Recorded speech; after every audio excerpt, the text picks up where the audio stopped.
മലയാളത്തിൻ്റെ അതുല്യ പണ്ഡിതനും നിരൂപകനും സാംസ്കാരിക പ്രവർത്തകനുമായിരുന്ന ശ്രീ എം.എൻ. വിജയൻ. വിജയൻ മാഷിൻ്റെ നിരൂപണ തത്വങ്ങളും തർക്കപരമായ ചിന്തകളും അദ്ദേഹത്തിൻ്റെ സാഹിത്യവും വിശകലനം ചെയ്യുന്നു. Professor Sunil P. ഇളയിടം മലയാള സാഹിത്യത്തിൽ വ്യക്തിമുദ്ര പതിപ്പിച്ച എഴുത്തുകാരനും കാലഘട്ടത്തിൻ്റെ സാമൂഹ്യ സാംസ്കാരിക പാരമ്പര്യങ്ങളെ പ്രമേയവുമാക്കിയ കലാകാരനുമാണ്. അദ്ദേഹത്തിൻ്റെ വാക്കുകൾ കേൾക്കാൻ എല്ലാവരും തയ്യാറായിക്കോളും. പ്രിയപ്പെട്ടവരെ, എല്ലാവർക്കും നമസ്കാരം. വിജയൻ മാഷിനെക്കുറിച്ച് ഇങ്ങനെ ഇരുന്ന് ഓർക്കുന്നതിൽ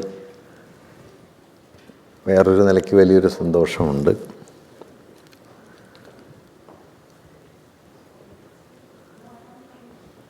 വിജയൻ മാഷിൻ്റെ വളരെ പ്രധാനപ്പെട്ട ഒരു കൃതിയായിരുന്നു ശീർഷാസനം. വൈലോപ്പിള്ളി കവിതകളെക്കുറിച്ചുള്ള മാഷിൻ്റെ പഠനങ്ങളുടെ സമാഹാരമാണ്. ആ കൃതിയുടെ ആമുഖം മാഷ് അവസാനിപ്പിക്കുന്നത് ഇതിലെ ഇണങ്ങുന്നതും പിണങ്ങുന്നതുമായ ആശയങ്ങളെ അവയുടെ പാട്ടിന് വിട്ടിരിക്കുന്നു എന്ന് പറഞ്ഞിട്ടാണ്. ഏതാണ്ടൊരു കാൽനൂറ്റാണ്ടിനിടയിൽ എഴുതിയ രചനകളാണ് പുസ്തകത്തിൽ സമാഹരിച്ചിട്ടുള്ളത്. അവയ്ക്ക് തമ്മിൽ ധാരാളം വൈരുദ്ധ്യങ്ങളുണ്ട്. ആ വൈരുദ്ധ്യങ്ങൾ വായിക്കുന്ന ഒരാളുടെ കണ്ണിൽ പെടുകയും ചെയ്യും. അത് മനസ്സിലാക്കിക്കൊണ്ടുകൂടിയാണ് മാഷ് അങ്ങനെ എഴുതിയത്. ഇതിലെ ഇണങ്ങുന്നതും പിണങ്ങുന്നതുമായ ആശയങ്ങളെ അവയുടെ പാട്ടിന് വിട്ടിരിക്കുന്നു. മുണ്ടശ്ശേരിയെക്കുറിച്ച് എഴുതുന്ന സന്ദർഭത്തിൽ മറ്റൊരിടത്ത് മാഷ് ഇതേ ആശയം മറ്റൊരു രൂപത്തിൽ പറയുന്നുണ്ട്. ജീവിതത്തിൻ്റെ മുഖത്ത് നോക്കി കാണുന്ന സത്യങ്ങൾ വിളിച്ചു പറയാൻ ശ്രമിക്കുന്ന ഒരാൾ പറഞ്ഞത് തന്നെ പറഞ്ഞുകൊണ്ടിരിക്കില്ല എന്നത്. അഭിപ്രായ സ്ഥിരത എന്നത് അതിൽ തന്നെ ഒരു അന്തിമ ഗുണമല്ല എന്നുകൂടി മാഷ് ചിലപ്പോൾ കരുതുന്നുണ്ട്. മാഷ് ഒരു സന്ദർഭത്തിൽ പറയുന്നുണ്ട്, ഒരാൾ 50 വർഷം ഒരേ കാര്യം തന്നെ പറഞ്ഞുകൊണ്ടിരിക്കുന്നു എന്നതിനർത്ഥം ഒന്നുകിൽ അയാൾക്ക് ഒന്നും മനസ്സിലായിട്ടില്ല, അല്ലെങ്കിൽ അയാൾ ഈ ലോകത്തെ പറ്റിക്കുന്നു എന്നതാണ് എന്ന് പറയുന്നുണ്ട്. ഗാന്ധിയും പറയുന്നുണ്ട് കേട്ടോ ഇത്. 1936 ഗാന്ധി എഴുതിയ ഒരു കുറിപ്പിൽ ഗാന്ധി പറയുന്നത്, I make no hobgoblin of consistency. If I am true to myself from a moment to moment, I do not mind the inconsistencies that fall upon me. അഭിപ്രായ സ്ഥിരത എന്ന ദുർഭൂതം എന്നാണ് ഗാന്ധി അവിടെ പ്രയോഗിക്കുന്നത്. ആ പ്രയോഗം ഗാന്ധി കണ്ടെടുത്തത് അമേരിക്കൻ കവിയായിട്ടുള്ള എമേഴ്സണിൽ നിന്നാണ്.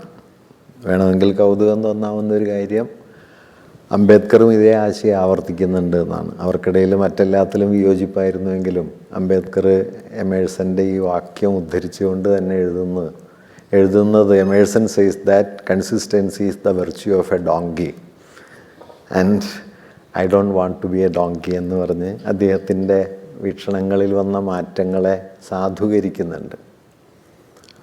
മാഷ് ഒരു എഴുത്തുകാരൻ എന്ന നിലയ്ക്കും ഒരു ചിന്തകൻ എന്ന നിലയ്ക്കും നിരന്തരം മാറിക്കൊണ്ടിരുന്ന ഒരാളാണ്. 1922 മാഷ് അദ്ദേഹത്തിൻ്റെ MA വിദ്യാഭ്യാസം കഴിഞ്ഞ കാലത്തായിരിക്കണം വൈലോപ്പിള്ളിയുടെ പ്രധാനപ്പെട്ട കവിതാ സമാഹാരത്തിന് അവതാരിക എഴുതുന്നത്, ഓണപ്പാട്ടുകാർ എന്നത്. ഓണപ്പാട്ടുകാരുടെ അവതാരികയിൽ വെർജീനിയ വുൾഫിനെ മാഷ് ഉദ്ധരിക്കുന്നുണ്ട്. Modern civilization is a leaning tower എന്നവരെഴുതിയതിനെക്കുറിച്ച് ഓർക്കുന്നുണ്ട്. ആധുനിക നാഗരികത ഒരു ചായുന്ന ഗോപുരമായിരിക്കുന്നു എന്ന് ഫ്രോയിഡിനെ പിൻപറ്റിക്കൊണ്ട് സർവനാശത്തിലേക്ക് പതുക്കെ നീങ്ങുകയാണോ മനുഷ്യവംശം എന്ന് ആശങ്കപ്പെട്ടിരുന്നൊരു കാലത്താണ് വെർജീനിയ വുൾഫ് ആശയം അവതരിപ്പിക്കുന്നത്. ആ വരി ഉദ്ധരിച്ച് ഈ ചായുന്ന ഗോപുരത്തിൻ്റെ ഏതേതിടങ്ങളിലാണ് നമ്മുടെ കവികൾ ഇരിപ്പുറപ്പിച്ചത് എന്ന് ചോദിക്കുകയും ഇതൊരു ചായുന്ന ഗോപുരമാണ് എന്ന് അറിഞ്ഞുകൊണ്ട് തന്നെ ആ ഗോപുരാഗ്രത്തിൽ ഇരിപ്പ് തുടർന്ന ഒരാളാണ് വൈലോപ്പിള്ളി എന്ന് പറയുകയും ചെയ്യുന്നുണ്ട്. അത് വളരെ മൗലികമായൊരു ഒബ്സർവേഷനാണ്. ചായുന്ന ഗോപുരത്തിൻ്റെ അഗ്രത്ത് ഇതൊരു ചായുന്ന ഗോപുരമാണ്, തകരാനിരിക്കുകയാണ് എന്നറിഞ്ഞ് ആ ഇരിപ്പ് തുടർന്ന ഒരാളാണ് വൈലോപ്പിള്ളി എന്ന് അദ്ദേഹം ഈ ആശയം മുൻനിർത്തി രൂപകാത്മകമായി പറയുന്നുണ്ട്. ഒരു പക്ഷേ വേലുപ്പിള്ളി കവിതയിലേക്കുള്ള വളരെ സവിശേഷമായൊരു വാതിൽ ആ രൂപകത്തിൽ തുറന്നു കിടക്കുന്നുണ്ട്. ചെറ്റയാം വിടൻ ഞാൻ ഇനിമേലിൽ കഷ്ടമെങ്ങനെ കണ്ണാടി നോക്കും എന്ന് വേലുപ്പിള്ളി ഒരിടത്ത് എഴുതിയിരുന്നു. ഒരു പക്ഷേ മലയാള കവിതയിൽ തന്നോട് തന്നെയുള്ള നിശിതമായ ആത്മവിമർശനത്തിൻ്റെ സ്വരം ശക്തമായി ഉയർന്നു കേൾക്കുന്ന ആദ്യത്തെ സന്ദർഭമാണ്. മധ്യവർഗ പുരോഗമനം എന്നത് പുറമേക്ക് പുരോഗമനവും അകമേക്ക് യാഥാസ്ഥിതികത്വവുമാണ് എന്ന് ആദ്യം പറയുന്ന ഒരാൾ വേലുപ്പിള്ളിയാണ്. അതുകൊണ്ട് നമ്മുടെയൊക്കെ പുരോഗമനത്തിൻ്റെ ഉള്ളിൽ ഒളിഞ്ഞു കിടക്കുന്ന ഒരു യാഥാസ്ഥിതികത്വമുണ്ട്. ആ യാഥാസ്ഥിതികത്വം ഏറെ ഒന്നും വൈകാതെ നമ്മെ വിഴുങ്ങും എന്ന് വേലുപ്പിള്ളി എഴുതുന്നത് 1948 ഇപ്പം ഏതാണ്ട് വിഴുങ്ങി കഴിഞ്ഞു എന്നത് നമുക്ക് തിരിഞ്ഞു നോക്കിയാൽ കാണാൻ പറ്റും. അങ്ങനെ വേലുപ്പിള്ളിയെക്കുറിച്ച് എഴുതി തുടങ്ങുന്ന ഘട്ടത്തിൽ മാഷെ പ്രചോദിപ്പിച്ചിരുന്നത് മിക്കവാറും ഹക്സ്ലിയും അതുപോലെ ബർട്രാൻഡ് റസ്സലും ഒക്കെയാണ്.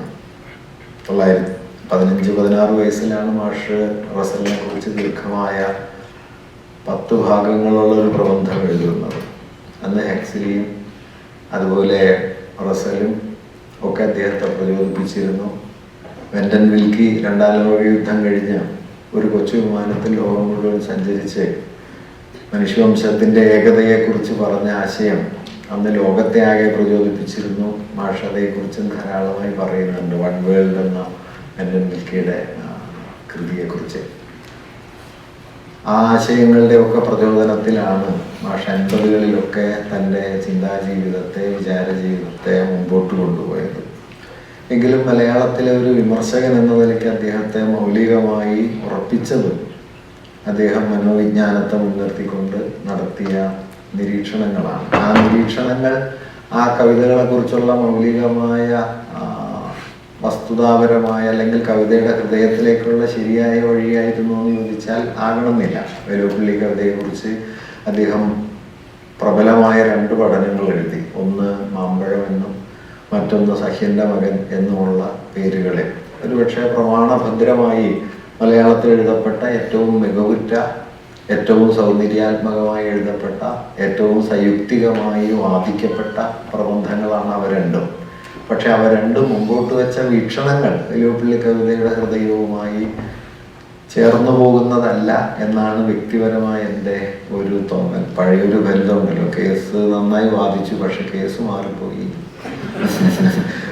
നന്നായി വാദിച്ചു പക്ഷെ വേറെ കേസാണ് വാദിച്ചത് എന്ന്. അതുകൊണ്ട് അത് മാഷിന്റെ കുഴപ്പമല്ല. കാരണം ഈ ഫ്രോയിഡിയൻ മനോവിജ്ഞാനം എല്ലാറ്റിനെയും അബോധത്തിലെ ചില സുനിശ്ചിതമായ സൂചനകളിലേക്ക് ചുരുക്കി എഴുതാൻ ശ്രമിക്കുകയും യാഥാർത്ഥ്യത്തെ വളരെ വളരെ സത്താപരമായ ചില ഘടകങ്ങളിലേക്ക് വല്ലാതെ റെഡ്യൂസ് ചെയ്യുകയും ചെയ്യുന്ന ഒരു വായനാ രീതിയാണ്. അങ്ങനെ വരുമ്പോൾ എല്ലാം ഒരൊറ്റ പ്രമേയത്തിലേക്ക് ഏറെക്കുറെ വന്നു ചേരും.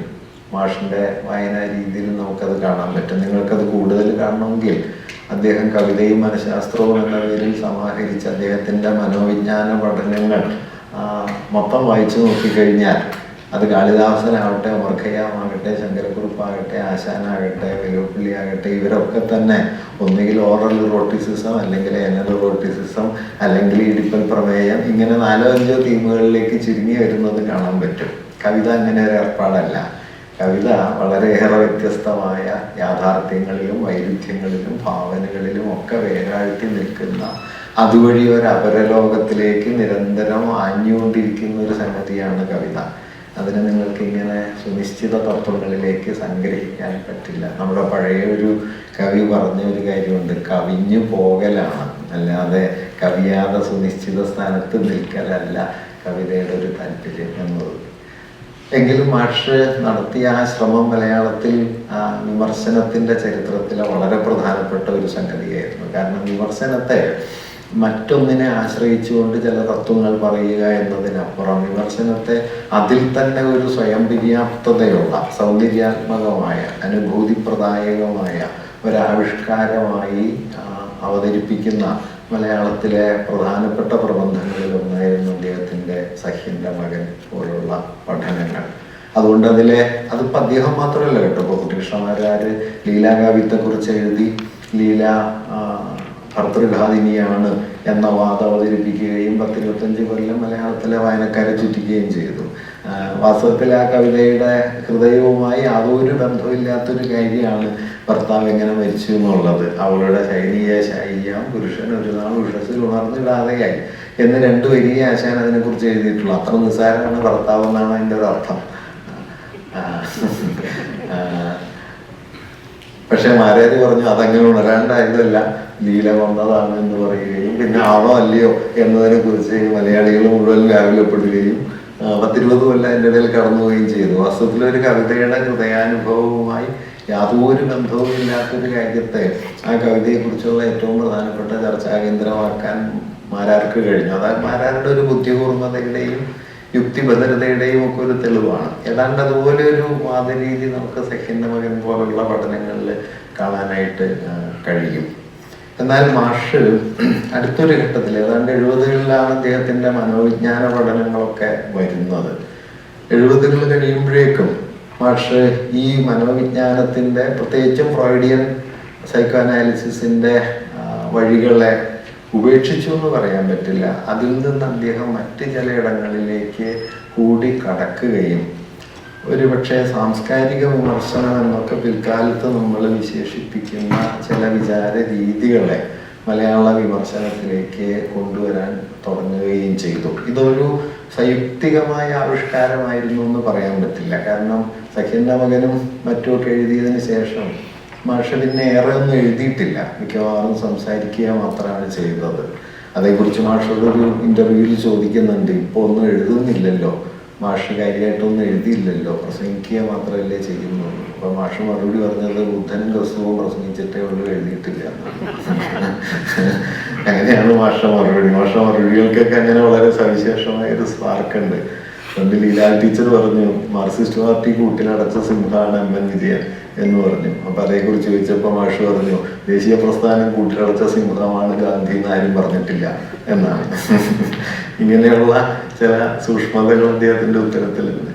അതുകൊണ്ട് അദ്ദേഹം ആ കാലത്ത് എഴുതിയൊന്നുമില്ല. എങ്കിലും ചിന്താരീതിയിൽ വന്നൊരു വലിയ മാറ്റം, ഒന്ന് അദ്ദേഹം സാമൂഹിക വിശകലനങ്ങളെ സവിശേഷമായി ശ്രദ്ധിക്കാൻ തുടങ്ങുകയും ഫ്രോയിഡ് അവസാന ഘട്ടത്തിൽ അദ്ദേഹത്തിന്റെ സിവിലൈസേഷൻ ആൻഡ് ഡിസ്കണ്ടൻസിലൊക്കെ സാമൂഹികം, ചരിത്രപരം, നാഗരികം എന്നൊക്കെ വിളിക്കാവുന്ന പ്രശ്നങ്ങളെ ഇഡിപ്പൽ ഇഷ്യൂവുമായി ബന്ധിപ്പിക്കാൻ ശ്രമിച്ചതിൻ്റെ കുറെ കൂടി വലിയ ഒരു തലത്തിലേക്ക് അതിനെ അദ്ദേഹം കൊണ്ടുപോവുകയും സംസ്കാരം എന്ന് പറയുന്നത് സാമൂഹ്യ അവബോധത്തിലെ സുപ്രധാന ഘടകമാണ് എന്ന ഒരു ധാരണയിലേക്ക് അതിനെ വികസിപ്പിക്കുകയും ചെയ്തു.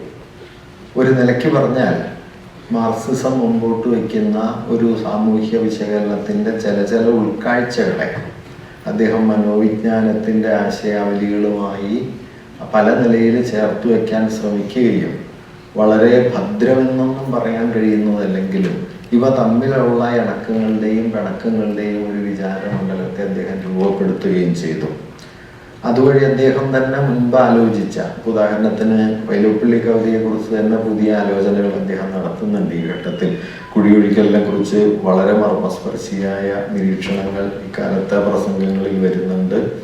ഇക്കാലത്ത് അദ്ദേഹത്തിന്റെ ആലോചനകളിലൊക്കെ ഈ സംസ്കാരം എന്ന് പറയുന്ന ഘടകം പ്രധാനമായി തീരുകയും സംസ്കാരം എന്നത് സാമൂഹിക ബന്ധങ്ങളും സാമൂഹിക ബലങ്ങളും തമ്മിൽ ഇണങ്ങിയും പിണങ്ങിയും ഒക്കെ പ്രവർത്തിക്കുന്ന ഒരു സംഘർഷവേദിയാണ് എന്ന നിലയിൽ ചരിത്രത്തിൻ്റെ ഒരു വിശാല ഭൂമികയിലേക്ക് പാഠങ്ങളെ തുറന്നിടുന്നൊരു രീതി അദ്ദേഹം പിൻപറ്റുകയും ചെയ്യുന്നുണ്ട്.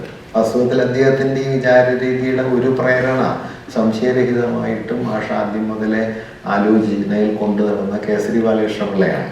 കേസരിയെ മലയാളത്തിൽ പുനഃസ്ഥാപിക്കുന്നതിൻ്റെ കേന്ദ്രം വിജയൻ മാഷായിരുന്നു. 2 നിലയിൽ. ഒന്ന്, കണ്ടെത്താതിരുന്ന അല്ലെങ്കിൽ ആളുകൾക്ക് ലഭ്യമല്ലാതിരുന്ന കേസരിയുടെ കൃതികളൊക്കെ തേടി കണ്ടുപിടിച്ച് അത് മുഴുവൻ ക്രോഡീകരിച്ച് സെറാക്സ് കോപ്പിയൊന്നും ഇല്ലാത്ത കാലത്ത് പെൻസിൽ കൊണ്ട് പകർപ്പ് എഴുതിയെടുത്ത് അദ്ദേഹത്തിൻ്റെ എല്ലാ കൃതികളും ചേർന്ന് ഒരു ബൃഹത് സമാഹാരം പ്രസിദ്ധീകരിക്കുകയും അത് കേസരിയുടെ ഒരു ചിന്താജീവിതത്തെ വലിയ തോതിൽ മലയാളികൾക്ക് മുമ്പിൽ എത്തിച്ചു കൊടുക്കുകയും ചെയ്തു എന്നതാണ് അതിലെ ഒരു കാര്യം. രണ്ടാമത്തൊരു കാര്യം, എന്താണ് കേസരി മുമ്പോട്ട് വയ്ക്കുന്ന വിമർശന രീതിയുടെ സവിശേഷത എന്ന് വളരെ സൂക്ഷ്മമായി, ഒരുപക്ഷെ കേസരിയുടെ ശൈലിയിൽ നിന്ന് തീർത്തും വ്യത്യസ്തമായ ശൈലിയിൽ വിജയൻ മാഷ് വിശദീകരിക്കുകയുണ്ടായി. കേസരിയുടെ ശൈലി വളരെ വരണ്ടുണങ്ങിയ ശൈലി എന്നാണ് പൊതുവെ ആളുകൾ പറയാറ്. കേസരിയെ അക്കാലത്തൊരു നിരൂപകൻ വിശേഷിപ്പിച്ചത് ഉണക്ക ശാസ്ത്രി എന്നാണ്. അതിനെക്കുറിച്ച് കേസരി പറഞ്ഞ കാര്യം, ഒരു യുവ നിരൂപകൻ എന്നെ ഉണക്ക ശാസ്ത്രി എന്ന് വിശേഷിപ്പിച്ചിട്ടുണ്ട്. വാസ്തവത്തിൽ എൻ്റെ ഉണക്ക ശാസ്ത്രിത്വത്തിന് പുറകിൽ ഒരു പച്ച സാധനമുണ്ട്, അത് മനുഷ്യരോടുള്ള സ്നേഹമാണ് എന്ന് കേസരി ഒരിക്കൽ എഴുതുന്നുണ്ട്. കേസരിയുടെ വിചാര രീതിക്ക് അങ്ങനെ ചില സവിശേഷതകളുണ്ട്. ഒട്ടും ആലങ്കാരികമായിട്ടൊന്നും പറയില്ല. അത് സാഹിത്യ ചിന്തകളിലൊക്കെ വന്നപ്പോഴാണ് കേട്ടോ. മറ്റേ പത്രാധിപരായിരുന്ന കാലത്ത് എഴുതിയ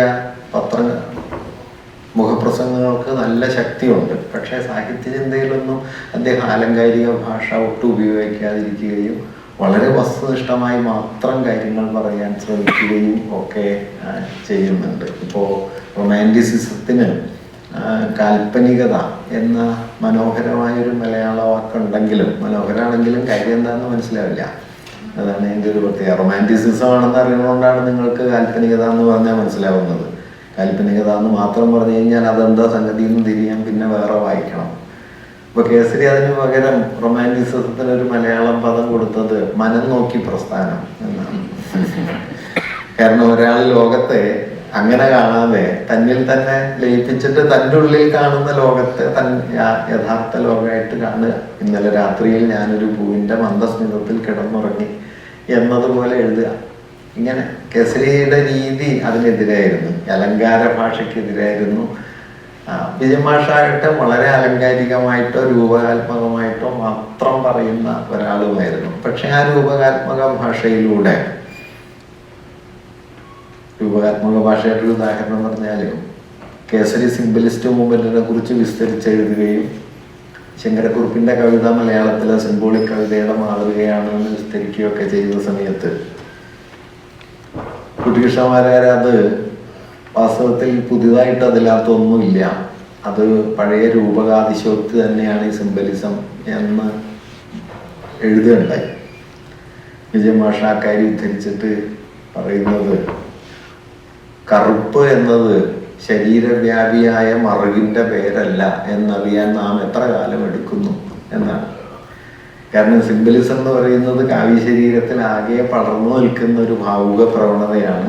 രൂപകാതിശയോക്തി എന്ന് പറയുന്നത് ഒരു അലങ്കാരമാണ്. അതുകൊണ്ട് ഒരു മറുക് വലുതായി വന്നതല്ല കറുപ്പ്. കറുപ്പ് ശരീരത്തിൻ്റെ ജൈവഘടനയുടെ ഭാഗമാണ്. മറുക് ഒരു അലങ്കാരം പോലെയോ അല്ലെങ്കിൽ ഒരു അടയാളം പോലെയോ നിൽക്കുന്ന ഒന്നാണ്. ഇതൊന്നും മാഷ് വിശദീകരിക്കുന്നില്ല, ഒറ്റ വാക്യം കൊണ്ട് മാരാരെ ഏതാണ്ട് റദ്ദാക്കുന്നുണ്ട്. കറുപ്പ്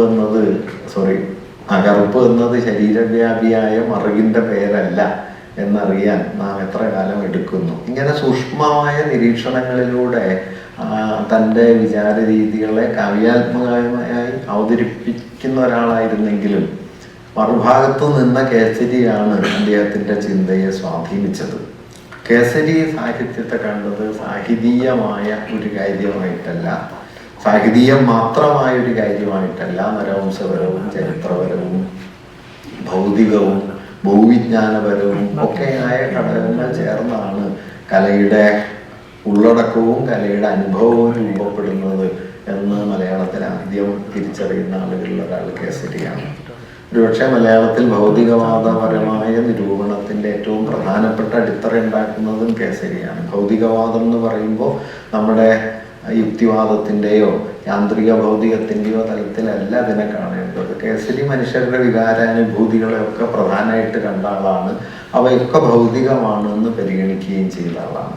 അങ്ങനെ ഒരു ചിന്താപാരമ്പര്യത്തെ പിൻപറ്റിയത് കൊണ്ട് വിജയൻ മാഷുടെ ആലോചനകളിലും അനുഭൂതികൾ പ്രധാനമായി തീരുകയും ഈ അനുഭൂതികൾ തന്നെ സാമൂഹികമാണ് എന്ന ഒരു ബോധ്യത്തിലേക്ക് അത് വികസിച്ചു വരികയും ചെയ്തു. ഒരുപക്ഷെ കേസരി ബാലകൃഷ്ണപിള്ളയ്ക്ക് ശേഷം അനുഭൂതി എന്ന് പറയുന്ന വളരെ വൈയക്തികമായി നമുക്ക് പുറമേക്ക് തോന്നാവുന്ന ഒന്നിനെ, അഥവാ ഒരു കലാവസ്തുവിനെയോ ഒരു സാഹിത്യകൃതിയെയോ ഒരു സൗന്ദര്യാത്മക നിർമ്മിതിയെയോ അർത്ഥവത്താക്കുന്ന ഒന്നിനെ, അതിൻ്റെ അനുഭൂതി തലത്തെ അങ്ങേയറ്റം ചരിത്രപരവും അങ്ങേയറ്റം ഭൗതികവുമായി മനസ്സിലാക്കണം എന്നത് വാസ്തവത്തിൽ കേസരി കൊണ്ടുവന്ന ഒരു പ്രധാനപ്പെട്ട സമീപന രീതിയാണ്. അതിൻ്റെ പിൽക്കാലത്തെ ഏറ്റവും വലിയ പ്രയോക്താവ് വിജയൻ മാഷായിരുന്നു. ഒരുപക്ഷെ ഞാൻ വിജയൻ മാഷുടെ ചിന്തയുടെ മൗലികമായ ഒരു പ്രാധാന്യമായി കാണുന്നത് ഈ രണ്ട് പ്രതലങ്ങളെ അദ്ദേഹം അനുഭൂതിയുമായി കൂട്ടിയിണക്കി എന്നുള്ളതാണ്. ഒന്ന് ചരിത്രപരത, മറ്റൊന്ന് അതിൻ്റെ ഭൗതികത എന്നതിനെ. ഇത് രണ്ടും ചേർന്നിട്ടാണ്. അതുകൊണ്ട് നിങ്ങൾ ഒരു കൃതി ആസ്വദിക്കുന്നത് നിങ്ങളുടെ ആസ്വാദ്യതയുടെയും കൃതിക്കകത്ത് സന്നിഹിതമായിരിക്കുന്ന സൗന്ദര്യത്തിൻ്റെയും ചേർച്ച കൊണ്ട് മാത്രമല്ല, മറിച്ച് ആ കൃതിയെ ആസ്വദിക്കാൻ പര്യാപ്തമായ ഒരു സാമൂഹ്യ സന്ദർഭം കൂടി വേണം. ഒരു കൗതുക ഉദാഹരണം മാഷ് നിർത്തി തന്നെ പറയാം. പൂന്താനത്തിൻ്റെ പഴയ വരി എടുത്തിട്ട് ഇന്നലെയോളം എന്തെന്നറിഞ്ഞില്ല, ഇനി നാളെയും എന്തെന്നറിയില്ല. മാഷ അടുത്ത വരി കൂട്ടിച്ചേർക്കുന്നത് ഇതിൻ്റെ നിഷേധാണ് പഞ്ചവത്സര പദ്ധതി എന്നാണ്. അതുകൊണ്ട് ഈ ഇന്നലെയോളം എന്തെന്ന് അറിയില്ല എന്നുള്ളൊരു വാക്യം വാസ്തവത്തിൽ ഒരു എറ്റേണൽ പ്രിൻസിപ്പിൾ അല്ല, ഒരു ഹിസ്റ്റോറിക്കൽ പൊസിഷനാണ്. പഞ്ചവത്സര പദ്ധതി വരുമ്പോൾ നാളെ എന്താണെന്ന് അറിയാം. അതുകൊണ്ട് ഈ നാഗരികത എന്ന് പറയുന്നത് നമ്മുടെ അനുഭവ മണ്ഡലത്തിലൊക്കെ കൂടിക്കിടപ്പുണ്ട് കേട്ടോ. അതിപ്പോൾ നമ്മളറിഞ്ഞാലും ഇല്ലെങ്കിലും. ഞാൻ ഇടയ്ക്ക് പറയാറുള്ളൊരു ഉദാഹരണമുണ്ട്. അനിതാ തമ്പിയുടെ രണ്ടുപേരി കവിതയുണ്ട്. ഏതു വണ്ടി ഏറി നിഗൂഢം നീ അകന്നു മറഞ്ഞാലും പാഞ്ഞു പോകും എതിർവണ്ടി ചൂളമായി വന്നു വളർത്തും ഞാൻ എന്നെഴുതുന്നു. പ്രണയത്തെക്കുറിച്ചാണ്. ഏതു വണ്ടി ഏറി നിഗൂഢം നീ അകന്നു മറഞ്ഞാലും പാഞ്ഞു പോകും എതിർവണ്ടി ചൂളമായി വന്നു ഉണർത്തും ഞാൻ. ഇപ്പൊ ഞാൻ അതിനെ കുറിച്ച് പറയാറുള്ളത് ഡബിൾ ലൈൻ ഉണ്ടെങ്കിൽ മാത്രമേ ഇത് നടക്കുള്ളൂ എന്നുള്ളതാണ്. ഈ പാഞ്ഞു പോകും എതിർവണ്ടി ചൂളം വേണമെങ്കിൽ ഡബിൾ ലൈൻ വേണം. ഇത് പറയുന്ന ആൾക്കും കേൾക്കുന്ന ആൾക്കും ഒന്നും അത് തോന്നണമെന്നില്ല. പക്ഷെ അതില്ലെങ്കിൽ ഈ എതിർവണ്ടി ചൂളം ഉണ്ടാവില്ല എന്നത് ഞാൻ പറഞ്ഞത്. നമ്മുടെ അനുഭൂതികൾ എന്നൊക്കെ പറയുന്നത് വളരെ യൂണിവേഴ്സൽ ആണ് എന്നൊക്കെ തോന്നുമെങ്കിലും ഹിസ്റ്റോറിക്കലി വളരെ എംബഡഡ് ആണ്.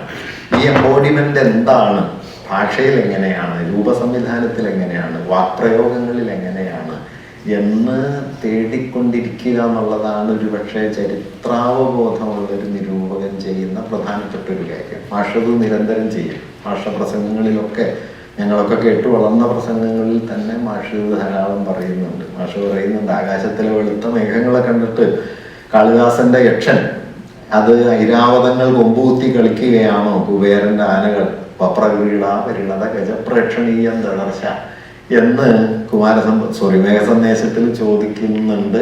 ഇതേ വെളുത്ത മേഘങ്ങളെ കണ്ടിട്ട് വള്ളത്തോട് ചോദിച്ചത് ആകാശത്ത് ഖദറിന്റെ കൊടികൾ മാറി കളിക്കുകയാണോ എന്നാണ് എന്ന് മാഷ് പറഞ്ഞത് എനിക്ക് ഓർമ്മയുണ്ട്. ഒരേ മേഘമാണ്, പക്ഷേ ഇമാജിനേഷൻ ഹിസ്റ്റോറിക്കലായി തീരുന്നതോടെ എങ്ങനെ ഇത് മാറിത്തീരുന്നു. Ladies come and go talking of Michelangelo എന്ന് എലിയറ്റ് എഴുതുന്നുണ്ട്.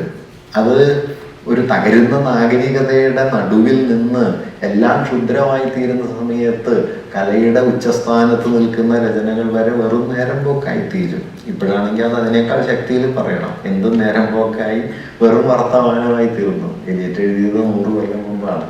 Ladies come and go talking about Michelangelo എന്നത്. അപ്പൊ ഞാൻ പറഞ്ഞത് എന്താണെന്ന് വെച്ചാൽ, ഇങ്ങനെ ഒരു വാക്കിലേക്കോ ഒരു വരിയിലേക്കോ സൂക്ഷിച്ചു നോക്കിയിട്ട് നിങ്ങൾ ചിലപ്പോൾ ശ്രദ്ധിച്ചിട്ടുണ്ടാവില്ല. ഇളകും വനരാജി വെണ്ണില ഒളിയാൽ വെള്ളിയിൽ വാർത്ത പോലെയായി എന്ന് സീതാകാവ്യത്തിലൊരു വരിയുണ്ട്. ചന്ദ്രപ്രകാശം രാത്രിയിൽ ഇലകളിൽ വന്ന് വീണ് ഇലകൾ കാറ്റേറ്റിളകുമ്പോൾ വെള്ളിയിൽ വാർത്തതുപോലെ ഇലകൾ തോന്നി. അപ്പം അന്ന് നിരൂപകന്മാർ ചോദിച്ചു, ഇളകുന്നത് എങ്ങനെയാണ് വാർത്തതുപോലെ ആവുക? അപ്പോൾ മാഷ അതേക്കുറിച്ച് പറയുന്നത്, അത് മനസ്സിലാവണമെങ്കിൽ ഇംപ്രഷനിസ്റ്റ് ചിത്രങ്ങൾ കണ്ടിരിക്കണം എന്നാണ്. ഇംപ്രഷനിസ്റ്റ് ചിത്രങ്ങൾ കണ്ട ഒരാൾക്ക് ഈ സംശയം ഉണ്ടാവില്ല എന്ന് മാഷ അതേക്കുറിച്ച് പറയുന്നുണ്ട്. ഇങ്ങനെ പല തലങ്ങളിലേക്ക് വിടർത്തുന്ന ഒരു വലിയ തന്നെ ഒരു പ്രയോഗത്തെ തന്നെ ചരിത്രത്തിലേക്കും കലാചരിത്രത്തിലേക്കും പ്രസ്ഥാന ചരിത്രത്തിലേക്കും ഒക്കെ വികസിപ്പിക്കുന്ന, അത്യന്തം സൗന്ദര്യാത്മകമായി വികസിപ്പിക്കുന്ന, പുറമേക്ക് വളരെ ലളിതമെന്ന് തോന്നുന്ന, എല്ലാവർക്കും മനസ്സിലാവുമെന്ന് തോന്നുന്ന, എന്നാൽ മഹാഭൂരിപക്ഷം പേർക്കും മനസ്സിലാവാത്ത ഒരു ഭാഷയിലാണ് മാഷ് സംസാരിച്ചുകൊണ്ടിരുന്നത്. ഭാഷയുടെ ഒരു ഗുണം എന്താ വെച്ചാൽ, മനസ്സിലായില്ല എന്ന ആളുകൾക്ക് മനസ്സിലാവില്ല. അതാണ്. അതുകൊണ്ട് ആളുകൾ സന്തോഷമായിട്ട് പോകും. പക്ഷെ അത് മനസ്സിലാവും നല്ല പ്രയാസം. കാരണം ആദ്യത്തെ വരിയിൽ തന്നെ ഒരുപാട് ആശയങ്ങളുണ്ടാകും. ഞാൻ പാലക്കാട് കേട്ട ഒരു പ്രസംഗത്തില് മാഷ് തുടങ്ങുന്നത് അന്ന് 90കളുടെ തുടക്കത്തിലാണ്. ദറുദയുടെ ആശയലോകമൊക്കെ കേരളത്തിന് പരിചയമായിട്ട് വരുന്നേ ഉള്ളൂ. അപ്പോൾ മാഷ് തുടങ്ങുന്നത് പ്രബന്ധം എഴുതി കൊണ്ടുവന്നിട്ടില്ല, അത് വെറുതെയുള്ള ബഹുമാനക്കുറവുകൊണ്ടല്ല എന്നാണ്. അതിൻ്റെ ആശയം എന്താണെന്ന് വെച്ച് കഴിഞ്ഞാൽ, ഈ ലോഗോസെൻട്രിസം എന്നൊരു ആശയം വെറുതെ പറയുകയും ആദിയിൽ വചനം ഉണ്ടായി, വചനം ദൈവമായിരുന്നു, വചനം ദൈവത്തോടൊപ്പമായിരുന്നു എന്ന് പറഞ്ഞ് ഈ വചനമെന്നതിൽ പറയുന്ന വാക്കിൽ പറയുന്ന ആളുണ്ട്. അതുകൊണ്ട് വ്യക്തിയുടെ സത്ത പറയപ്പെട്ട വാക്കിൽ സന്നിഹിതമായിരിക്കുന്നു. അതുകൊണ്ട് പറയുന്ന വാക്ക് പറയുന്ന ആളെ കൂടി ഉൾക്കൊള്ളുന്നുണ്ട് എന്നത് പാശ്ചാത്യ ചിന്തയുടെ ഒരു കേന്ദ്രമാണ്. അങ്ങനെയാണ് വചനം ദൈവമായത്. ഈ വചനകേന്ദ്രവാദത്തിനെതിരെ പറയപ്പെട്ട വാക്കിനേക്കാൾ ജനാധിപത്യപരമാണ് എഴുതപ്പെട്ട വാക്ക് എന്നൊരു സൂചന ദറുതയിലുണ്ട്. ഇത്രയും പശ്ചാത്തല ജ്ഞാനം ഉണ്ടെങ്കിലാണ് മാഷ്ടെ ഈ വരി മനസ്സിലാവുള്ളൂ. പ്രബന്ധം എഴുതി കൊണ്ടുവന്നിട്ടില്ല, അത് ദറുതയോടുള്ള ബഹുമാനക്കുറവുകൊണ്ടല്ല. അതുകൊണ്ട് ഈ കേട്ടതിൽ 99% ആളുകൾക്ക് ഇത് മനസ്സിലായിട്ടുണ്ടാവില്ല. പക്ഷെ എന്തോ ഒരു തമാശയാണെന്ന് മനസ്സിലായിട്ടുണ്ട്. എന്തോകൊണ്ട് ആളുകൾ കടന്നു പോകും. അഷ്ടവാക്കുകളിൽ അങ്ങനെ ധാരാളം ആഴമുണ്ട്. പക്ഷെ ആഴത്തെ ദ്യോതിപ്പിക്കുന്ന പദാവലികളോ ജാഗണകളോ സങ്കല്പനങ്ങളോ ഒന്നും മാഷ് വാരി വിതറാറും ഇല്ല. പക്ഷെ ഞാൻ പറഞ്ഞൊന്ന ആശയം, ഇങ്ങനെ നമ്മൾ ഇന്ന് ഉപയോഗിക്കുന്ന ചില സങ്കല്പനങ്ങൾ എടുത്ത് പറഞ്ഞു കഴിഞ്ഞാൽ ബഹുവൈജ്ഞാനികമായിട്ടും അന്തർവൈജ്ഞാനികമായിട്ടും വിഷയത്തെ സമീപിക്കുക, അനുഭൂതിയെ ചരിത്രത്തിലേക്കും സാമൂഹ്യ ബന്ധങ്ങളിലേക്കും തുറന്നിടുക, കലാവസ്തു അടിസ്ഥാനപരമായ ഒരു ഭൗതിക സാമഗ്രിയാണ് എന്ന് കണക്കാക്കുക. ഇതിലൂടെ കലയെക്കുറിച്ചുള്ള ആലോചനകളെ വികസിപ്പിച്ചു കൊണ്ടുവരാനാണ് മാഷ് 70കൾക്ക് ശേഷം, അദ്ദേഹത്തിൻ്റെ ഫ്രോയിഡിയൻ വിശകലന ഘട്ടങ്ങൾക്ക് ശേഷം ശ്രമിച്ചത്. അത് ഏതാണ്ട് 80കൾ മുതൽ ഒരു തുടർന്നിങ്ങോട്ടുള്ള കാലം അദ്ദേഹം വളരെ കൂടുതൽ അത്തരം ഒരു ഊന്നലാണ് നൽകിയത്. അതൊന്നും എഴുതിയ പഠനങ്ങളല്ല, അതെല്ലാം തന്നെ അദ്ദേഹത്തിൻ്റെ പ്രഭാഷണങ്ങളാണ്. ഈ ഘട്ടത്തിൽ അദ്ദേഹം മാർക്സും ഫ്രോയിഡും എന്ന നിലയിലുള്ള ഒരു സംയോജനത്തിന് വേണ്ടിയുള്ള ശ്രമവും നടത്തുന്നുണ്ട്. അത് ഭരിച്ചു എന്ന് പറഞ്ഞുകൂടാ, ഭരിക്കാൻ പ്രയാസമുള്ള ഒരു ചേർത്തുവെക്കലാണ് അത്. ഇതിപ്പോൾ അദ്ദേഹം മാത്രമല്ല, വിൽഹം റീക്ക് ശ്രമിച്ചിട്ടുണ്ട്, എറിക് ഫ്രോം ശ്രമിച്ചിട്ടുണ്ട്, ധാരാളം പേർ യൂറോപ്യൻ ചിന്തയിലും അതിന് ശ്രമിച്ചിട്ടുണ്ട്. പക്ഷേ സത്താപരമായ ഒരു ഏകതയിലേക്ക് യാഥാർത്ഥ്യത്തെ സംഗ്രഹിക്കുന്ന ഫ്രോയിഡിയൻ പദ്ധതിയും ചരിത്രം എന്ന് പറയുന്ന ഒരു സങ്കീർണമായ ഒരു ബന്ധ ശൃംഖലയിലേക്ക് യാഥാർത്ഥ്യത്തെ ബന്ധിപ്പിക്കാൻ ശ്രമിക്കുന്ന മാർക്സിസ്റ്റ് പദ്ധതിയും തമ്മിൽ ചേർന്ന് പോകാൻ രീതിശാസ്ത്രപരമായി തന്നെ ചില പ്രയാസങ്ങളുണ്ടെങ്കിലും മാഷ് ചെയ്തൊരു കാര്യം, അബോധമെന്ന സങ്കല്പത്തെ അത് ചരിത്രത്തിലേക്ക് ചേർത്ത് വയ്ക്കുകയും ചരിത്രത്തിന്റെ അബോധമാണ് വർഗവൈരുദ്ധ്യങ്ങളും വർഗസംഘർഷങ്ങളും എന്ന നിലയിൽ ഈ ആശയത്തെ വികസിപ്പിക്കാൻ ശ്രമിക്കുകയും ചെയ്തു. അതുകൊണ്ട് പ്രതലത്തിൽ കാണുന്നതിന്റെ പിന്നാമ്പുറത്ത് ആഴമേറിയ വൈരുദ്ധ്യങ്ങൾ ഉണ്ടാകാമെന്നും ആ വൈരുദ്ധ്യങ്ങൾ സങ്കലനം ചെയ്യപ്പെട്ടിരിക്കുന്നത് ചരിത്രത്തിലെ വർഗപരമായ വൈരുദ്ധ്യങ്ങളിലാണ് എന്ന് പിന്നീട് ഫ്രെഡറിക് ജെയിംസിനെ പോലുള്ള ആളുകൾ പൊളിറ്റിക്കൽ അൺകോൺഷ്യസ് എന്നുള്ള ആശയത്തിലൂടെയൊക്കെ സിദ്ധാന്തപരമായി ഭദ്രമായി പറഞ്ഞുറപ്പിക്കാൻ ശ്രമിച്ച ആശയങ്ങളുടെ ബീജരൂപങ്ങൾ മാഷിന്റെ അക്കാലത്തെ ചില ആലോചനകളിൽ കാണാം. പക്ഷെ മാഷ് അവയൊന്നും ക്രമപ്പെടുത്തി ഒരു സിദ്ധാന്തമാക്കാനൊന്നും പിന്നെ പൊതുവെ ശ്രമിച്ചിട്ടില്ല. സിദ്ധാന്തങ്ങളോട് പൊതുവെ ഒരു കേവല സിദ്ധാന്തത്തോട് വൈമുഖ്യം പുലർത്തുകയുമാണ് അദ്ദേഹം അക്കാലത്തൊക്കെ ചെയ്യുന്നത്. പക്ഷെ ഈ ഒരു മാറ്റം, അതായത് 70കളിൽ ഫ്രോയിഡിയൻ മനോവിജ്ഞാനത്തിലുണ്ടായിരുന്ന ഊന്നലുകളിൽ നിന്ന് സാംസ്കാരിക വിമർശനം എന്ന് വിളിക്കാവുന്ന പ്രതലത്തിലേക്കുള്ള മാറ്റം 90കളായപ്പോൾ 2 സവിശേഷ പ്രശ്നങ്ങളെ ആഴത്തിൽ അഭിസംബോധന ചെയ്യാൻ മാഷ്ക്ക് ബലം നൽകി. അതൊന്ന് വർഗീയതയുടെ പ്രശ്നമാണ്, മറ്റൊന്ന് നിയോ ലിബറലിസം കൊണ്ടുവരുന്ന പുതിയൊരു ജീവിത രീതിയോടുള്ള വിമർശനമാണ്. ഒരുപക്ഷെ 90കളിൽ ഒരു വലിയ ഒരു വിപത്തായി വർഗീയത ഇന്ത്യയിൽ വളരാനിടയുണ്ട് എന്ന് പൊതുവെ നാം ഇന്ന് മനസ്സിലാക്കുന്നത് പോലെ ആളുകൾ മനസ്സിലാക്കാതിരുന്ന കാലത്ത് തന്നെ മാഷ് നിരന്തരമായി വർഗീയതയുടെ ഈ വ്യാപന സാധ്യതയെക്കുറിച്ച് പറയുകയും കേരളത്തിലെ മിക്കവാറും എല്ലാ തെരുവുകളിലും അദ്ദേഹം ഏകാഗിയായി നിന്ന് ഇതേക്കുറിച്ച് സംസാരിക്കുകയും ചെയ്തുകൊണ്ടിരുന്നു. അന്ന് ഒരു അമിതഭീതിയാണിത് എന്നാണ് ആളുകൾ കരുതിയിരുന്നത്. അമിതഭീതി അല്ല എന്ന് അദ്ദേഹത്തിന് നന്നായിട്ട് അറിയുമായിരുന്നു. കാരണം വർഗീയതയുടെ വേരുകൾ എന്ന് പറയുന്നത് അത് രാഷ്ട്രീയമായി നേടുന്ന വിജയത്തിലല്ല കിടക്കുന്നത് എന്നറിഞ്ഞിരുന്ന ചുരുക്കം ആളുകളിൽ ഒരാൾ മാഷായിരുന്നു. വർഗീയത, ഇന്ത്യൻ ഹിന്ദുത്വം നിലനിൽക്കുന്നത് രാഷ്ട്രീയമായ വിജയങ്ങളിലൊന്നുമല്ല. അത് ഇന്ത്യൻ ദേശീയതയുടെ രൂപീകരണം മുതലുള്ള ദീർഘമായ ചരിത്രാടിസ്ഥാനങ്ങൾ അതിനുണ്ട്. രാഷ്ട്രീയമായി പരാജയപ്പെട്ടു എന്നതുകൊണ്ട് ഹിന്ദുത്വം പരാജയപ്പെടുകയൊന്നുമില്ല. അത് വീണ്ടും ഉണർന്നു വരും. അത് കുടത്തിലടച്ച ഭൂതത്തെ പോലെയാണ്, എപ്പോൾ വേണമെങ്കിലും അതിന് വീണ്ടും വരാൻ പറ്റും. അത് ഇന്ത്യൻ ദേശീയതയുടെ ഫോർമേറ്റീവ് ഡൈനാമിക്സിൽ തന്നെ വർഗീയതയുടെ വളരെ ഇൻഹറൻ്റായ പൊട്ടൻഷ്യൽ ഉണ്ട്. ഇത് തിരിച്ചറിഞ്ഞുകൊണ്ടാണ് മാഷ് ദേശീയത എന്ന ആശയത്തെക്കുറിച്ചും നമ്മുടെ സംസ്കാരത്തെക്കുറിച്ചും ഒക്കെ നിരന്തരമായി പറയുകയും അതിനെ അഴിച്ചു പണിയാനുള്ള വലിയ ചില ശ്രമങ്ങൾ അക്കാലത്ത് നടത്തുകയും ചെയ്തത്. അത് ഈ സാംസ്കാരിക വിമർശനത്തിൻ്റെ വഴിയിൽ അദ്ദേഹത്തിന് കൈവന്ന വലിയൊരു തെളിച്ചമായിരുന്നു. രണ്ടാമത്തെ ഒരു കാര്യം, 90-കൾ മുതൽ ആരംഭിക്കുന്ന ഉദാരവൽക്കരണത്തിൻ്റെ സന്ദർഭം എങ്ങനെയാണ് നമ്മുടെ സാമൂഹ്യ ഘടനയെ മാറ്റി തീർക്കുന്നത് എന്നതിനെക്കുറിച്ചും അദ്ദേഹത്തിൻ്റെ അക്കാലത്തെ പ്രധാന നിരീക്ഷണമുണ്ട്. നാം ആരെയാണോ എതിർത്ത് തോൽപ്പിക്കാൻ ആഗ്രഹിക്കുന്നത് അവരുടെ വളർത്തു മക്കളായി നമ്മെ മാറ്റി തീർക്കാൻ പര്യാപ്തമാണിത്.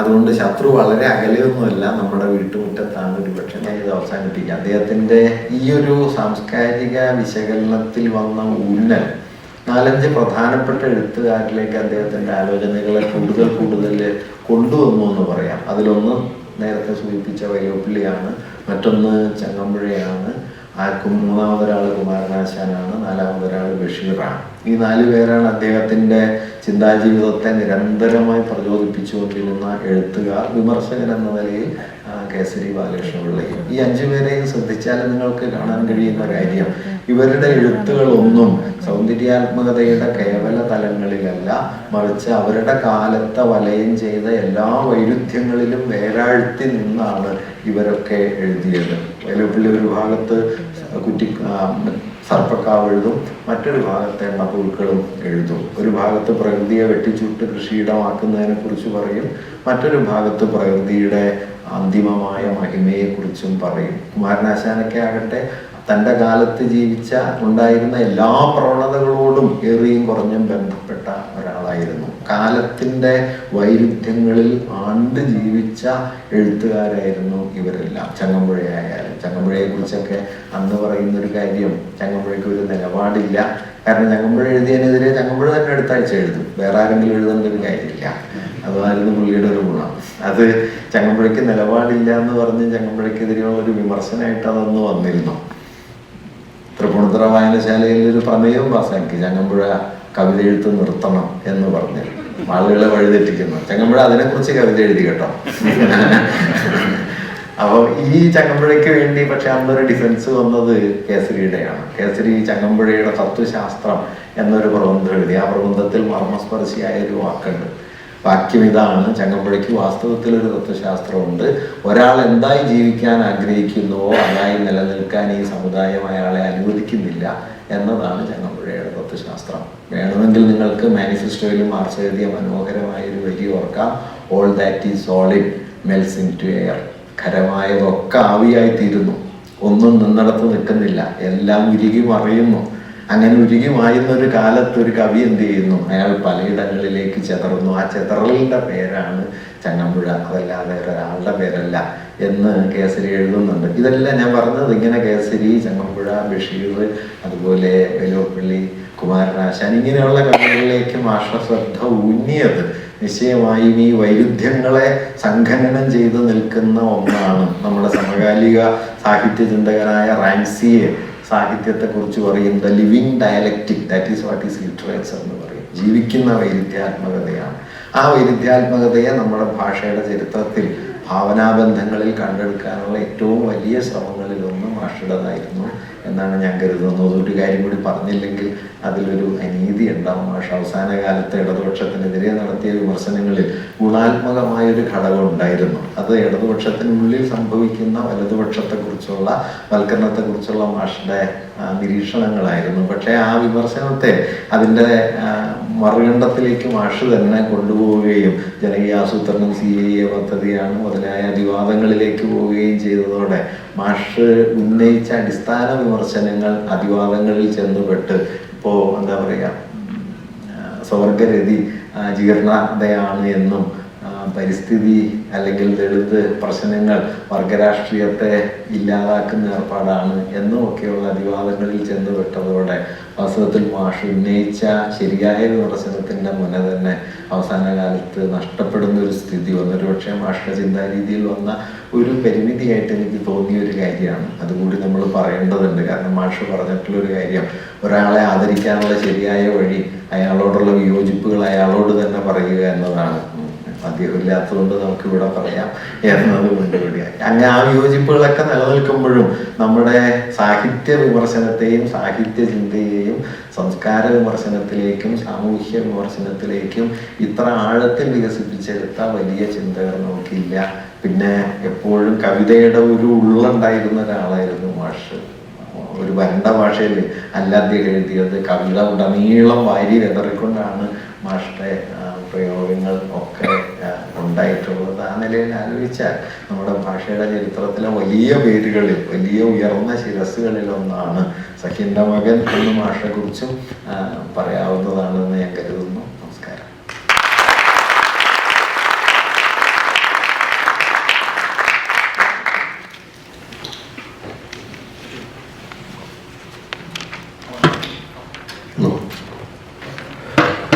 സുനിമാഷ് നമസ്കാരം. ഒരു ചോദ്യം ചോദിക്കാനാണ്. കേരളത്തിലെ ബൗദ്ധിക മണ്ഡലത്തിലുള്ള ഒരുമാതിരിപ്പെട്ട എല്ലാവരും ഒന്നുകിൽ വിജയൻ മാഷിന്റെ ശിഷ്യന്മാരോ അല്ലെങ്കിൽ വിജയൻ മാഷിനെ പഠിച്ചവരോ ഒക്കെയാണ്. എന്നിട്ടും എന്തുകൊണ്ട് മറ്റൊരു MN വിജയൻ ഉണ്ടായില്ല എന്നോ അത് ഒരു ചോദ്യം. രണ്ട്, താങ്കൾ അദ്ദേഹത്തിന്റെ വർഗീയതയെക്കുറിച്ച് ഉള്ള അദ്ദേഹത്തിന്റെ വളരെ പ്രിഡിക്റ്റീവായിട്ട് അദ്ദേഹം പറഞ്ഞിട്ടുള്ള കാര്യങ്ങളെ കുറിച്ച് പറഞ്ഞു. അദ്ദേഹം ഫാസിസത്തെ കുറിച്ച് പറഞ്ഞതിനെ കുറിച്ച് കൂടി ഒന്ന് പറയാമോ? ഒന്നാമത്തേതില് ചരിത്രം ആവർത്തിക്കില്ല. ചരിത്രം ആവർത്തിച്ചാൽ മാർക്സ് പറഞ്ഞ പോലെയാണ്, history repeats first tragedy then as farce. അങ്ങനെ ഫാൾസായി ജീവിച്ച കുറച്ച് ആളുകളിൽപ്പെട്ടവരാണ് ഞങ്ങളൊക്കെ. കാരണം വിജയമാഷ് അതേ ശൈലിയിലും അതേ ഭാഷയിലും ഒക്കെ സംസാരിച്ച് കുറച്ചൊരു കോമാളി വേഷം കുറച്ചാലും ഉണ്ടായിരുന്നു. അല്ല, മാഷ് യുണീക്കായ ഒരു സന്ദർഭമാണ്, യുണീക്കായ ഒരു ഭാഷയാണ്, യുണീക്കായ ഒരു വിചാര രീതിയാണ്, യുണീക്കായ ഒരു ഇന്റലക്റ്റാണ്.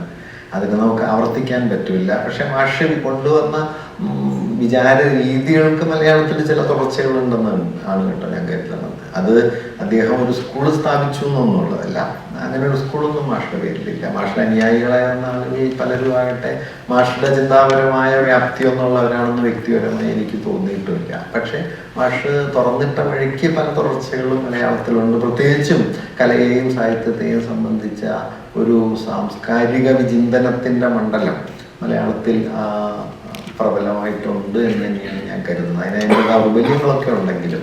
രണ്ടാമത്തേതിലും ഫാഷിസത്തെ കുറിച്ചുള്ള മാസ്റ്റർ ഒബ്സർവേഷൻ വാസ്തവത്തിൽ വർഗീയതയെ കുറിച്ചുള്ള ആലോചനകളുടെ തുടർച്ചയായിട്ട് വന്നതാണ്.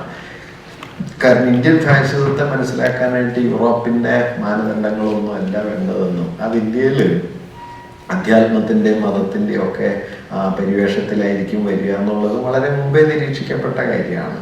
അപ്പോൾ ആ ഒരു അംശത്തെ വളരെ നന്നായി ആദ്യമേ തന്നെ മാഷ് തിരിച്ചറിയുകയും ഗാന്ധിയെ അദ്ദേഹത്തിന് വ്യക്തിപരമായി താല്പര്യമൊന്നും ഉണ്ടായിരുന്നില്ലെങ്കിലും ഗാന്ധിയുടെ ഈ ഒരു പ്രാധാന്യം അദ്ദേഹം ഉയർത്തിപ്പിടിക്കുകയും ചെയ്തിരുന്നു. വ്യക്തിപരമായി ഗാന്ധിയോട് അദ്ദേഹത്തിന് വലിയ ആഭിമുഖ്യമുള്ളതായിട്ട് എനിക്ക് തോന്നിയിട്ടില്ല. പക്ഷെ ഈ ഒരു ഘടകം അദ്ദേഹം തിരിച്ചറിയുകയും ഗാന്ധിയുടെ ഈ നിലയിലുള്ളൊരു പ്രസക്തി അദ്ദേഹം ഉയർത്തിപ്പിടിക്കുകയും ചെയ്തിരുന്നു എന്നും നമുക്ക് കാണാൻ പറ്റും. ഞാനിങ്ങനെ പറയുന്നത് മാഷ എല്ലാത്തിനുള്ള ഉത്തരാണെന്നൊന്നും അല്ല കേട്ടോ. ഇപ്പോൾ ഈ ആധുനിക കവിതയോട് സംവദിക്കാൻ മാഷ്ക്ക് കഴിഞ്ഞിരുന്നില്ല.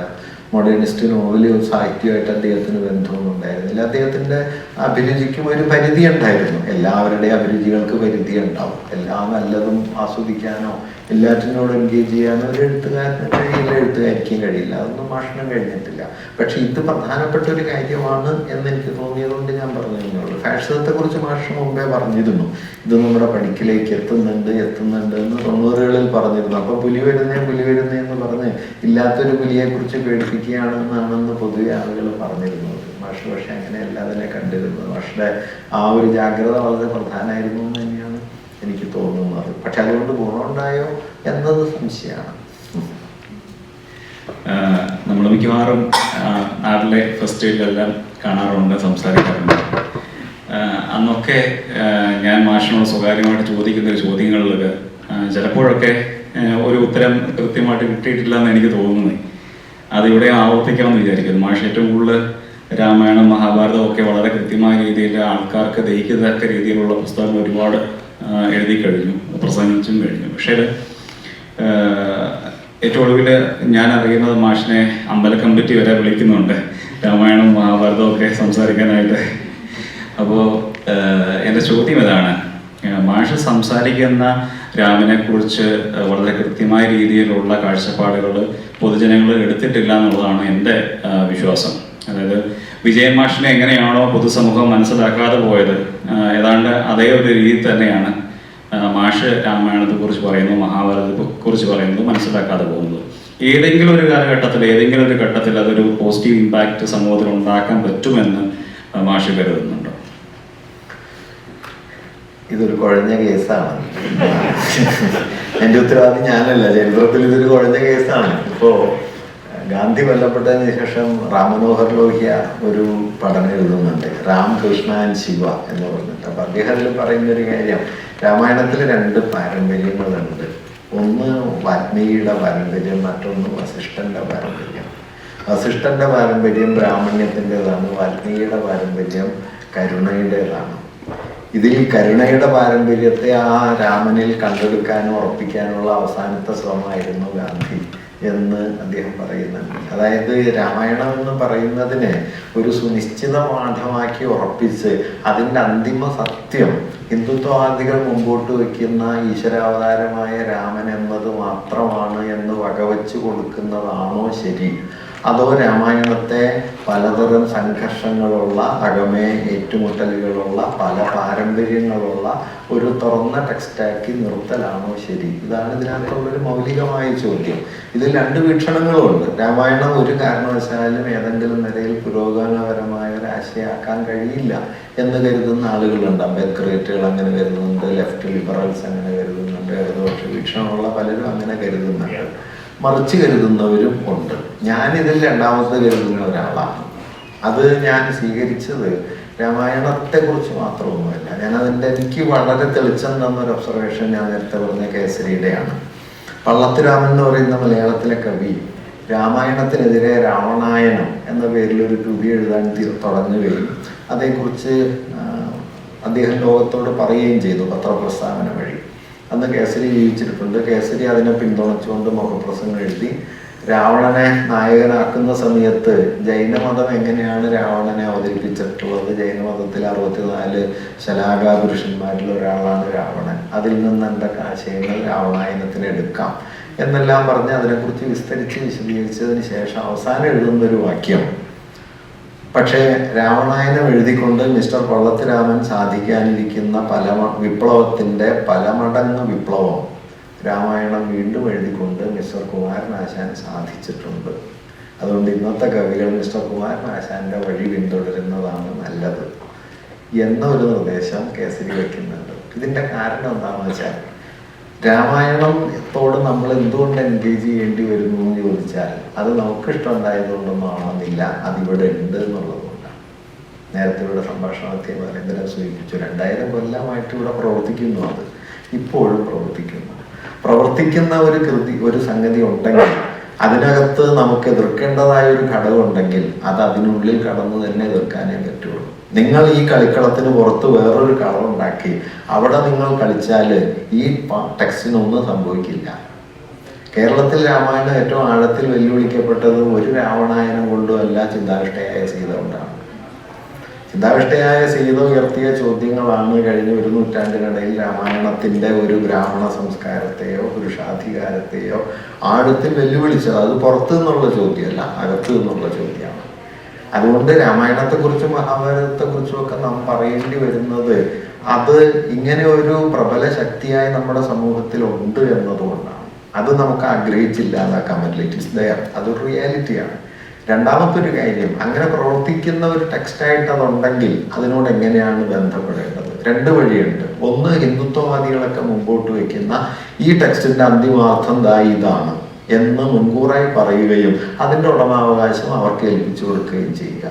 രണ്ടാമത്തെ വഴി ഇതങ്ങനെ സുനിശ്ചിതമായ ഒരു ടെക്സ്റ്റ് അല്ല, പല പാഠങ്ങളുള്ള, പല രീതികളിൽ പ്രവർത്തിക്കുന്ന, ഓരോ ചരിത്രഘട്ടത്തിലും ഓരോരോ വഴികളിലൂടെ സഞ്ചരിച്ചിട്ടുള്ള ഒരു പാഠമാണ് ഇതെന്ന് പറയുകയും അതിൻ്റെ മുകളിലുള്ള ഉടമാവകാശം അവർക്ക് നൽകാതിരിക്കുകയും ചെയ്യുക. ഇതിൽ രണ്ടാമത്തെ വഴിയിൽ ഞാൻ സഞ്ചരിക്കുന്നു. അമ്പല കമ്മിറ്റിക്കാരെന്നെ വിളിച്ചിട്ടൊക്കെ ഉണ്ട് കേട്ടോ. ഞാൻ അമ്പലത്തിൽ അവർക്ക് പിന്നെ ഞാൻ എന്താ പറയുന്നതെന്ന് മനസ്സിലായിട്ടൊന്നുമില്ല, അതുകൊണ്ട് വിളിക്കുന്നതാണ്.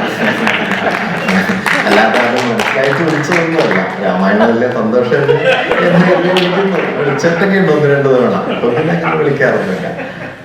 അപ്പൊ നമ്മൾ ഈ യുദ്ധം തുടരേണ്ടി വരും എന്നൊരു തോന്നലാണ് എനിക്കുള്ളത്. അന്തിമമായി ഏതാണ് ജയിക്കുക എന്ന് പറയാൻ ഞാൻ പ്രവാചകനൊന്നുമല്ല. പക്ഷേ ഈ യുദ്ധം തുടരേണ്ടി വരും. പിന്നെ തോൽക്കുന്ന യുദ്ധം നടത്താനും ചില ആളുകൾ വേണമല്ലോ. ജയിക്കുന്ന യുദ്ധത്തിന് മാത്രം ആളുകൾ ഉണ്ടായാൽ പോരല്ലോ. ആവശ്യങ്ങളുണ്ട്. അതുകൊണ്ട് ഇത് എന്നെ സംബന്ധിച്ച് ഇത് വ്യക്തിപരമായി ഞാൻ ഇതിൽ എന്തെങ്കിലും താല്പര്യമുള്ളത് കൊണ്ട് ചെയ്ത കാര്യമല്ല. നമ്മുടെ സാമൂഹ്യ ജീവിതത്തിൽ പ്രവർത്തിക്കുന്ന ഒരു ശക്തി അത് അമിതാധികാരത്തിലേക്കും വർഗീയതയിലേക്കുമുള്ള പ്രധാനപ്പെട്ട ഒരു ഉപകരണമായി തീരുന്ന സമയത്ത് അതിനോട് ഏറ്റുമുട്ടുക എന്നുള്ളത് നമ്മുടെ ഒരു സാമൂഹ്യ ഉത്തരവാദിത്വമാണ് എന്നത് മാത്രമാണ്. അല്ലാതെ ഇപ്പൊ രാമനായാലും കൃഷ്ണനായാലും എനിക്ക് പ്രത്യേകിച്ച് താല്പര്യമുള്ള കേസ് കിട്ടല്ല. പക്ഷെ നമുക്ക് നമ്മുടെ ഇഷ്ടങ്ങൾക്ക് ഒത്തു ജീവിക്കാവുന്ന അത്രയും ഒരു എന്താ പറയാ ഒരു സൗഭാഗ്യമൊന്നും നമുക്കില്ലല്ലോ.